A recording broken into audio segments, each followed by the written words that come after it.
पूर्व मुख्यमंत्री एवं वरिष्ठ कांग्रेस नेता दिग्विजय सिंह ने कहा है कि चुनाव आयोग निष्पक्षता से अपना काम नहीं कर रहा है। ऐसे में आने वाले बिहार के विधानसभा चुनाव सहित अन्य राज्यों के चुनाव भी संदेह के घेरे में हैं।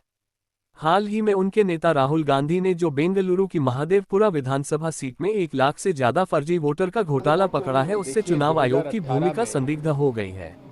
बिहार के स्पेशल इंटेंसिव रिवीजन यानी SIR भी शक के दायरे में है, क्योंकि एक झटके में 65 लाख वोटर मतदाता सूची से हटा दिए गए हैं। ऐसे में चुनाव आयोग को अपनी विश्वसनीयता जतानी होगी। देखिए, 2018 में जब कमलनाथ जी प्रदेश कांग्रेस के अध्यक्ष थे, इस पर काफ़ी काम हुआ था और लगभग 50 लाख से ज़्यादा फर्जी वोटर्स को चिन्हित किया गया था। मैं तो हमेशा से इस बात को कहता रहा हूं कि इस देश में संविधान ने निष्पक्ष चुनाव के लिए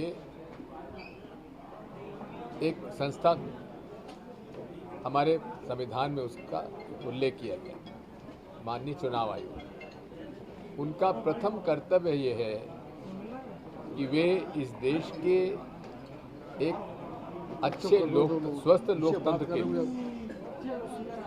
लोकतंत्र के लिए निष्पक्ष चुनाव की व्यवस्था करें। लेकिन आप देख रहे हैं पिछले कुछ सालों से विशेषकर इस दशक में किस प्रकार से चुनाव आयोग एक पक्षी कार्रवाई कर रहा है। अगर चुनाव के समय कोई धर्म के आधार पर कोई भाषण देता है, दूसरी पार्टी का कोई देगा तो उसको नोटिस मिलेगा, लेकिन नरेंद्र मोदी जी अगर भाषण देंगे तो उनको नोटिस नहीं मिलेगा। कर्नाटक के चुनाव में तो उन्होंने यहां तक कह दिया था कि भाई बजरंगबली का नाम लेकर भारतीय जनता पार्टी के फूल पर वोट दीजिए। ये कहा था कि नहीं कहा था? कभी भी इस देश के किसी भी राजनेता ने देश के शहीदों के नाम पर वोट नहीं मांगे।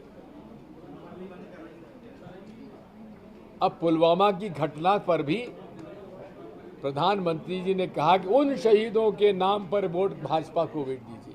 अरे भाई, उनके शहादत के लिए तो आप खुद जिम्मेदार हैं।